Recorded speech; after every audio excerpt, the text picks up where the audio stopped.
Hello friends, welcome back to our channel. இந்த video பார்த்துட்டு இருக்க எல்லாருக்கும் பெரிய பெரிய வணக்கம். ப்ரெக்னென்சி தள்ளி போகுது, மேரேஜ் ஆயிடுச்சு, பேபிக்கு ட்ரை பண்ணுறோம், ஆனால் ப்ரெக்னென்ட் ஆக முடியலை அப்படின்றவங்க நீங்கள் எடுத்தோன்னே போக வேண்டியது ட்ரீட்மெண்ட் கிடையாது. ஃபஸ்ட்டு சில விஷயங்கள் நீங்கள் ட்ரை பண்ணணும். அது என்னென்ன, நீங்கள் ப்ரெக்னென்சிக்கு பிளான் பண்ணுறீங்க, நேச்சுரலாக ப்ரெக்னென்ட் ஆகணும்னா நீங்கள் எடுக்கக்கூடிய முதல் ஸ்டெப்பு என்னென்ன அப்படின்றது தான் இந்த வீடியோவில் நம்ம பார்க்க போகிறோம். இதில் நான் ரெமிடிஸ் இது எடுங்க அது எடுங்க, இந்த பவுடர், அந்த மாதிரி நேச்சுரல் ரெமிடி பெருசாக அதை பற்றிலாம் நான் எதுவுமே சொல்லலை. எதெல்லாம் நீங்கள் தெரிஞ்சு வச்சுருக்கணும் அப்படின்றத பற்றி பார்க்க போகிறோம். ஃபஸ்ட்டு இந்த வீடியோ ஃபுல்லாக கேட்குறதுக்கு முன்னாடி, மேரேஜ் ஆகி இப்போ தான் 4 மாதம் 5 மாதம்லாம் ஆயிருக்கு அப்படின்னா நீங்களாம் இதெல்லாம் பற்றி கவலையே படக்கூடாது. குறைஞ்சது 6 மாதம் வரைக்கும் ப்ரெக்னென்ட் ஆகாமல் இருக்குது ரொம்ப ரொம்ப காமனான விஷயம். 2 பேருக்கும் கரெக்டாக இருந்தால் கூட 6 மாதம் 1 வருஷம் கழிச்சும் உங்களுக்கு பேபி நேச்சுரலாக தங்கலைன்னா தான் அப்போ தான் நீங்கள் டிலே ஆகுதோ அப்படின்னு திங்க் தான் பண்ணணும். ஒரு கன்க்ளூஷனுக்கு வந்துடக்கூடாது, என்னடா தள்ளி போகுது அந்த மாதிரி. ஒரு 6 மாதம் தான் ஆகுதுன்னா கண்டிப்பாக இந்த வீடியோ பார்க்காதீங்க. 6 மாதத்துக்கு மேலே இருக்கவங்க மட்டும் இந்த வீடியோ நீங்கள் பாருங்கள். மேரேஜ் ஆகி நான் ட்ரை பண்ணுறேன் ஆனால் தங்கலைன்றவங்க 6 மாதத்துக்கு மேலே, அதுதான் கணக்கு. ஸோ இப்போ எந்த ட்ரீட்மெண்ட்டும் பண்ணல, நான் ஃப்ரெஷ்ஷாக இப்போ இந்த வீடியோ பார்க்குறேன்றவங்களுக்கு நான் புதுசாக தெளிவாக என்னென்னலாம் இம்பார்ட்டன்றதை சொல்கிறேன். ஆல்ரெடி பண்ணுறவங்களும் இதெல்லாம் நீங்கள் கரெக்டாக இருக்கான்னு தெரிஞ்சுக்கணும். நம்பர் 1 என்ன அப்படின்னா, 6 மாதத்துக்கு மேலே ப்ரெக்னென்சி டிலே ஆகுது, உங்களுக்கு குழந்தை சீக்கிரம் தங்கணும்னு ஆசை ஆனால் தங்க மாட்டேதுன்னா நீங்கள் ட்ரீட்மெண்ட் போகாமல் பேசிக் செக்கப் மட்டும் பண்ணிக்கணும். இது நீங்கள் கைனகாலஜிஸ்ட்டை பண்ணிக்கலாம், இல்லை ஃபர்டிலிட்டி சென்டர்கிட்ட பண்ணிக்கலாம். நீங்கள் அவங்கக்கிட்ட ட்ரீட்மெண்ட் போகணுன்னா கேட்கக்கூடாது. எனக்கு டிலே ஆகுது, I want to check like everything நார்மலான்னு நான் செக் பண்ணணும்னு சொன்னீங்கன்னா அவங்களே உங்களுக்கு தேவையான டெஸ்ட் எழுதி கொடுப்பாங்க. ஒரு ஸ்கேன் பண்ண சொல்லுவாங்க, அதுக்கப்புறம் பிளட் டெஸ்ட் எடுக்க சொல்லுவாங்க பெண்களுக்கு.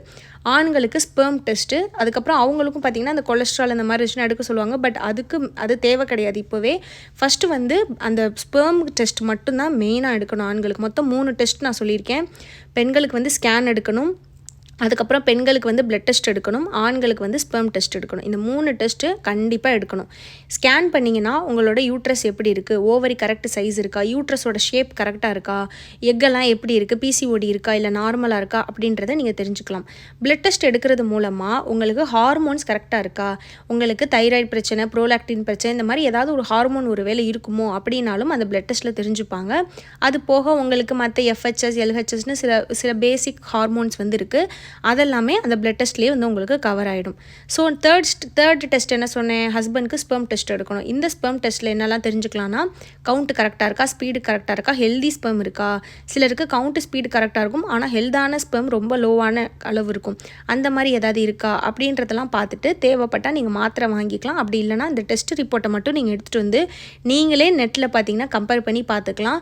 அதுக்கு பக்கத்துலேயே ரெஃபரன்ஸ்ன்னு இருக்கும். நீங்கள் எடுக்கக்கூடிய ஸ்கேன் பிளட் டெஸ்ட் எல்லாத்துலேயுமே ஸ்கேனில் இருக்காது, பிளட் டெஸ்ட்டில் எல்லாத்துலேயுமே பக்கத்தில் ரெஃபரன்ஸ் எவ்வளோ வேல்யூ இருக்குது, உங்களுக்கு எவ்வளோ இருக்கும் அப்படின்றது இருக்கும். அதை வச்சு நீங்களே தெரிஞ்சுக்கலாம். ஸ்பெர்ம் டெஸ்ட்டு பிளட் டெஸ்ட்லலாம் ஸ்கேனில் பார்த்திங்கன்னா அதில் கீழே எழுதியிருப்பாங்க, அந்த கன்க்ளூஷன் எக்ஸ்பிரஷனில் இதில் பார்த்திங்கன்னா எழுதியிருப்பாங்க என்னென்னு like ovary, pelvic area, both uterus appears normal, bladder நார்மல்னு எழுதியிருப்பாங்க.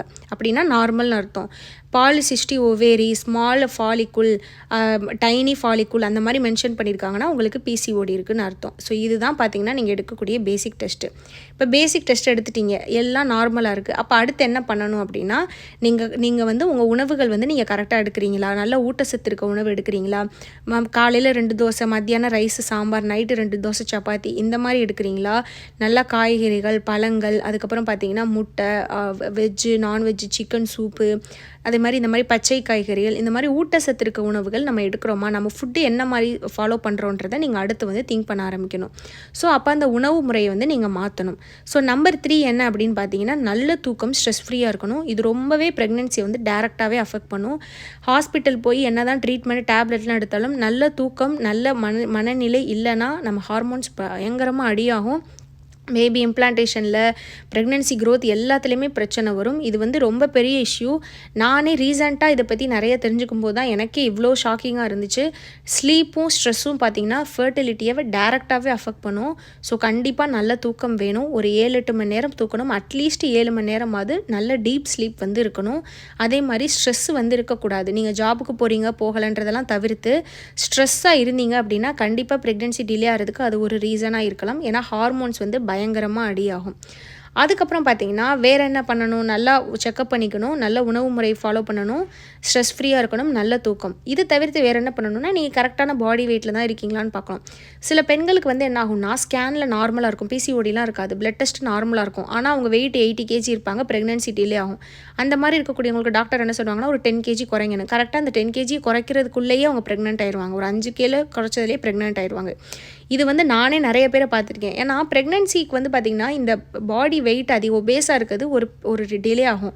இது வந்து டைரெக்டாக உங்களோட ஓவுலேஷனையோ உங்களோட எக் க்ரோத் பிசிஓடி அஃபெக்ட் பண்ணாட்டியும் பேபி ஃபார்ம் ஆகுறதுல இந்த பாடி வெயிட் வந்து கண்டிப்பாக ஒரு ஒரு ஒரு ஒரு இம்பேக்ட் வந்து பண்ணும். அது முக்கியமான ஒரு திங்குன்னு வச்சுக்கோங்க, ஒரு ஃபேக்டர் வந்து இருக்குது. ஸோ அதனால் நீங்கள் கரெக்ட் வெயிட் தான் இருக்கீங்களா, அதே மாதிரி ரொம்ப அண்டர் வெயிட்டில் இருக்கீங்களா அப்படின்றதையும் பார்க்கணும். ரொம்ப 40 kg 45 kgலாம் சிலர் இருப்பாங்க, அதுவுமே அண்டர் வெயிட் தான்.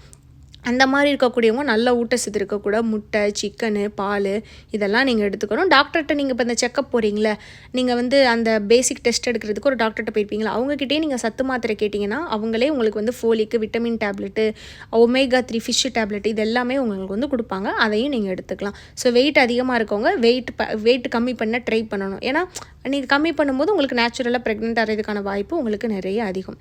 அதே மாதிரி பெண்கள் வந்து உங்களோட பீரியட்ஸ் ரெகுலராக இர்ரெகுலராக அப்படின்றது யோசிக்கணும். இப்போ சிலருக்கு வந்து பார்த்திங்கன்னா இர்ரெகுலர் இருக்கும், அதாவது இது வந்து எல்லாரையும் சொல்லலை, பட் கல்யாணம் ஆன புதுசு நிறைய பெண்களுக்கு அது தெரியாது. அவங்களுக்கு இரெகுலர் பீரியட்ஸ் இருக்கும், அவங்க வந்து அதை ஒரு பெரிய விஷயமாகவே எடுத்துருக்க மாட்டாங்க, பேபிக்கு ட்ரை பண்ணிகிட்டே இருப்பாங்க. பார்த்தா அவங்களுக்கு இரெகுலர் இருக்கும், அப்புறம் எப்படி பேபி தங்கும், ஓவலேஷனே ஆயிருக்காது. ஸோ ஓவலேஷன் ஆகணும், அதுக்கு இரெகுலர் இல்லாமல் இருக்கணும். ஸோ இரெகுலர் இருக்குன்னா ஃபஸ்ட்டு நீங்கள் அதை சரி பண்ணணும். இரெகுலர் இருக்கும்போது ப்ரெக்னென்ட் ஆகலாம், பட் அது ரொம்ப ரேர், அங்கங்கே நடக்கும். பட் இரெகுலர் இருக்கும்போது டிலே ஆகும், அதை வந்து நீங்கள் ரெகுலர் பண்ணிட்டு வந்து ட்ரை பண்ணணும். அதுக்கப்புறம் பார்த்திங்கன்னா கொஞ்சம் வாக்கிங், கொஞ்சம் ஆக்டிவாக இருக்கணும். உட்காந்து இப்போ சிலர் வந்து பார்த்திங்கன்னா ஒரு எக்ஸாம்பிளுக்கு சொல்கிறேன், இப்போ ஐடியில் வேலை பார்க்குறவங்க பெண்கள், இல்லை உட்காந்துட்டே வேலை பார்க்குறவங்க, இவங்கெல்லாம் என்ன பண்ணணும்னா நீங்கள் வந்து கொஞ்சம் வாக்கிங் வந்து பண்ணணும். வீட்டுக்குள்ளேயே வாக்கிங் பண்ணுறது, ஒரு அரை மணி நேரம் வந்து நீங்கள் வந்து நைட்டில் வந்து வாக் பண்ணுறது, சாப்பிட்டுட்டு ஒரு 1/4 மணி நேரம் கழித்து ஒரு 10 மினிட்ஸாவது ஒரு வாக் பண்ணணும். அப்பப்போ உட்காந்துட்டே இருக்கும்போது அதுவுமே பார்த்திங்கன்னா உங்கள் உடம்புல ரத்த ஓட்டத்தை வந்து கம்மி பண்ணும். இப்போ யூட்ரஸில் பேபி இம்ப்ளான்ட் ஆகிறதுக்கு, ப்ரெக்னென்ட் ஆகிறதுக்கு எல்லாத்துக்குமே ரத்த ஓட்டம் வந்து வேணும். இப்போ நம்ம ஒரு கை இருக்குது பார்த்திங்களா, அது ரொம்ப நேரம் நம்ம அசைச்சு கொடுக்கலன்னா நம்ம கை ஒரு மாதிரி இருக்கும் பாருங்கள், நமத்து போன மாதிரி. ரத்த ஓட்டம் இருந்தால் தான் அதுக்கு உணர்ச்சி வரும். அதே மாதிரி தான் கர்ப்பப்பைக்கு ரத்த ஓட்டம் இருக்கும், ஆனால் நம்ம கையை காலை அசைக்கிற மாதிரி நம்ம கர்ப்பப்பையை நம்மளால் அசைக்க முடியாது. அப்போ என்ன பண்ணணும்னா நம்ம ஓவரால் உடம்பை வந்து நம்ம மூவ் பண்ணணும். பாடியை நீங்கள் மூவ் பண்ணி நல்லா நடக்கிறது, நல்லா வந்து யோகா எக்ஸசைஸ் பண்ணிங்கன்னா உங்களுக்கு யூட்ரஸ்க்கு ரத்த ஓட்டம் பண்ணி யூட்ரஸ் அதோட வேலையை சூப்பராக பண்ணி உங்களுக்கு ப்ரெக்னென்ட் ஆக்கிரும். ஸோ இந்த விஷயங்கள் மட்டும்தான் பேசிக்காக நீங்கள் பண்ண வேண்டியது. ஒரு செக்கப் பண்ணணும், sperm test, blood test, hormone, இதில் ஏதாவது உங்களுக்கு பிரச்சனை இருக்குன்னா அதுக்கு நீங்கள் ரெமிடி சில டேப்லெட் எடுக்கலாம். இல்லை அது பிரச்சனை இல்லை, எல்லாமே நார்மல் அப்படின்னா அடுத்து என்ன பண்ணணும், நல்ல ஃபுட்டு நம்ம சாப்பிட்றோமா, நல்லா தூங்குறோமா, ஸ்ட்ரெஸ் ஃப்ரீயாக இருக்குமா, மைண்டு ஹாப்பியாக இருக்கா, அதுக்கப்புறம் வெயிட் நம்ம கரெக்டாக தான் இருக்கோமா அப்படின்றத பார்க்கணும். அதே மாதிரி வந்து பார்த்திங்கன்னா பீரியட்ஸ் ரெகுலராக இருந்தால் சரி பண்ணணும். அப்புறம் ஆண்களுக்கு இன்னொரு விஷயம் வந்து பார்த்திங்கன்னா ட்ரிங்கிங், ஸ்மோக்கிங் இந்த ஹேபிட் இருக்கவங்களுக்கும் பார்த்திங்கன்னா ப்ரெக்னென்சி டிலே ஆகும். இது வந்து பார்த்திங்கன்னா இப்போ ஸ்பெர்ம் வந்து நார்மலாக தான் இருக்கும், பட் ஸ்டில் வந்து இந்த ஹேபிட் வந்து பார்த்திங்கன்னா அவங்களுக்கு ஒரு ட்ரிங்க் பண்ணிட்டு ஸ்மோக் பண்ணிகிட்டே இருக்கும்போது ஒருத்தவங்க ஒரு பெண் அவங்க ஒய்ஃபோட சேர்ந்து இருக்கும்போது பார்த்திங்கன்னா அவங்களுக்கு வந்து பார்த்திங்கன்னா அந்த குவாலிட்டி அந்த ஸ்பெர்ம் வந்து அவ்வளோவா வராது. ஸோ டெஸ்ட்டு நார்மலாக இருந்தாலுமே நீங்கள் சேர்ந்து இருக்கும்போது உங்களுக்கு அதில் பிரச்சனை வரும், ஸ்பெர்ம் சரியாக எஜாக்குலேஷன் ஆகிருக்காது. ஸோ அதனால் வந்து இந்த மாதிரி ஹேபிட் இருக்கும்போது ப்ரெக்னென்சிக்கு ட்ரை பண்ணிங்கன்னா அது கூட டிலே ஆகிறதுக்கு ஒரு ரீசனாக இருக்கலாம். ஸோ இதுக்காக தான் இந்த வீடியோ. உங்களுக்கு வேறு ஏதாவது டவுட் இருக்குன்னா கேளுங்க, நான் அகெயின் இன்னொரு வீடியோ போடுறேன், என்ன மாதிரி ரெமிடிலாம் நீங்கள் எடுக்கணும் அப்படின்றது பார்ட் 2ல் நான் வந்து போடுறேன். என்ன மாதிரி ஃபுட் எடுக்கணும், ரெமிடி எடுக்கணும், நெக்ஸ்ட் ஸ்டெப் என்ன அப்படின்றத இந்த வீடியோவில் நெக்ஸ்ட்டு பார்க்கலாம். உங்களுக்கு வேறு டவுட்ஸ் இருக்குன்னா கமெண்ட்டில் கேளுங்க. என்னோட பேர் ஸ்ரீஜா. இந்த வீடியோ பார்த்து எல்லாருக்கும் ரொம்ப நன்றி.